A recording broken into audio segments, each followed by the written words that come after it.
The bank offers us many services. And like Mr. Frank Adams, most of us use the bank. The bank is a good place to keep money. And here is Mr. Adams filling out a deposit slip. He lists cash and checks separately. The total, $62.53, is the amount he is going to deposit in his savings account. He takes the cash, the check, the deposit slip, and his bank book to the teller at the savings window. The teller places the bank book in an adding recording machine. Into the bank book, she punches the amount of his deposit and the new balance, which is the total amount that Mr. Adams now has in his savings account.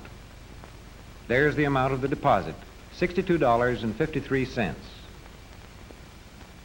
The pages of the bank book show the record of Mr. Adams' savings account. 8 years ago, one March, he made his first deposit of $50. As he made regular deposits from his earnings, his balance grew. But his balance actually became greater than the sum of all his deposits. For at the end of each 6 months interest period, the bank added interest to his balance, which therefore kept on growing.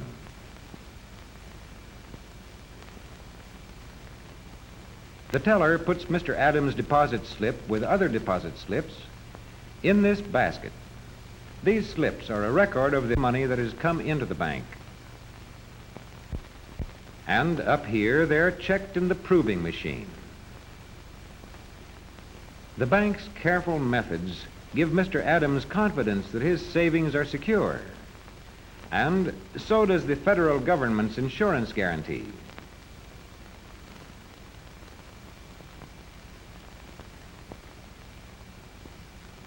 Some of the money of the depositors is kept behind the great door of this vault.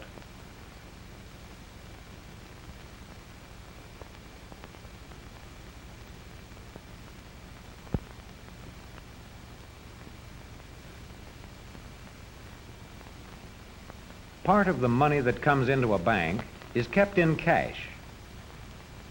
But the rest of it must be put to work to earn a profit for the bank. And so, the bank invests much of its money.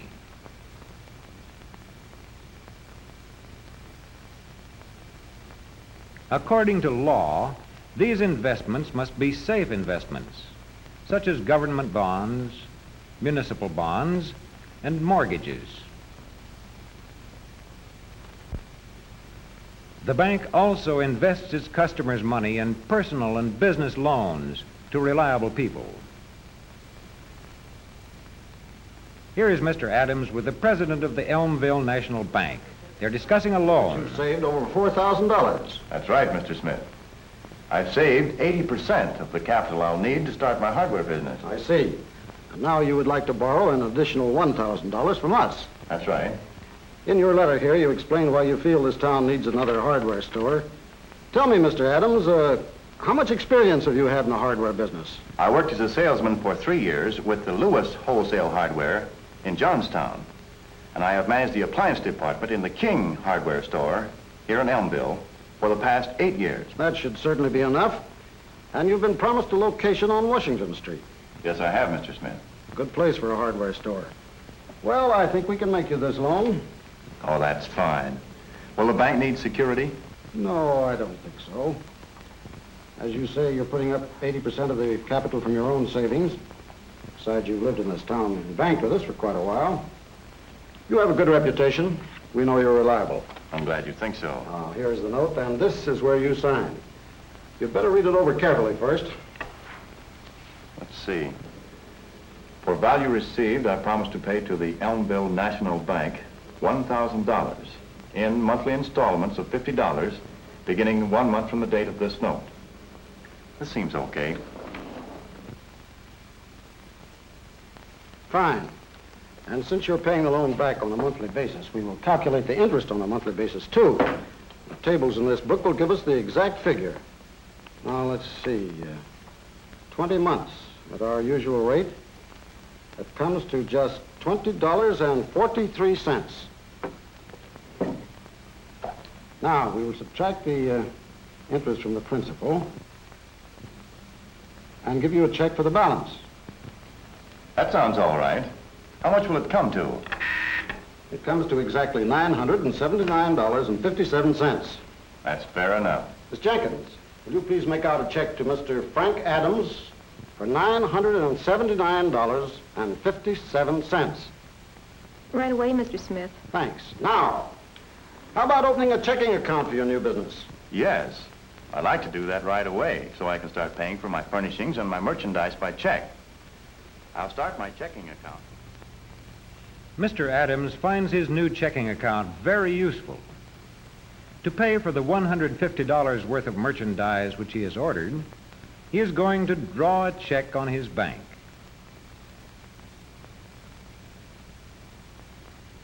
Here is the stub of his check. To the balance brought forward, he has added his most recent deposit.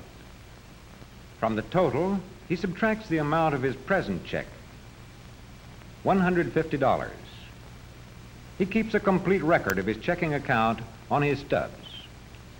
The check itself is drawn on the Elmville National Bank. That means it is an instruction to the bank to pay to the order of the Miller Supply Company the sum of $150.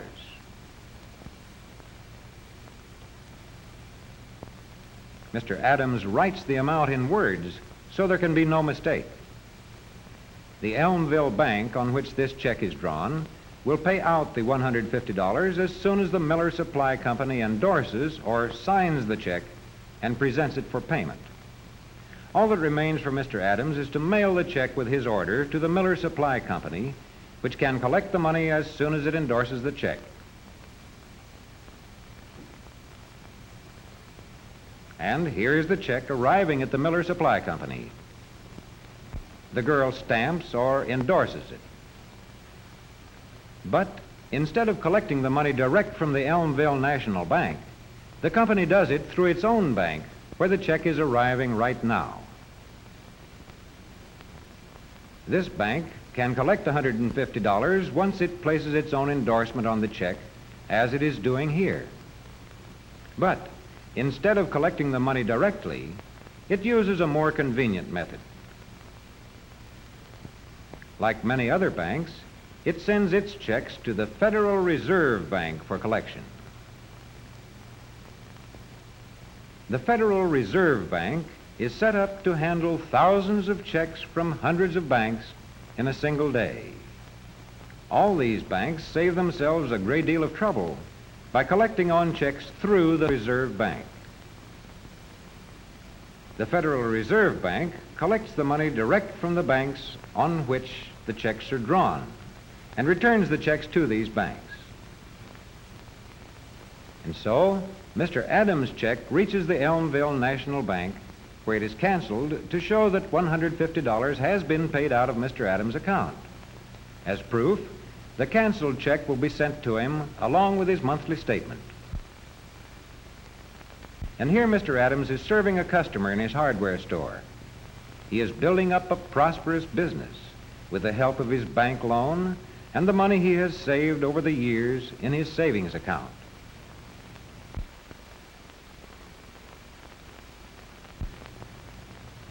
And there is the lady's change. But speaking of change, the store is beginning to run short of it. Yes, there is just time to change his coat and get to the bank before closing time. Mr. Adams finds his local bank very convenient. Not only because it can always give him all the small needs, but also because of its other services, such as his savings account, the loan which it gave him, and the checking account which makes it possible for him to pay for his orders by check. At the teller's window, he is getting his small change, conveniently wrapped in paper and labeled nickels, dimes, quarters, and $50. Mr. Adams is a good customer of the bank. In return, the bank provides many services for him and for everyone who uses the bank.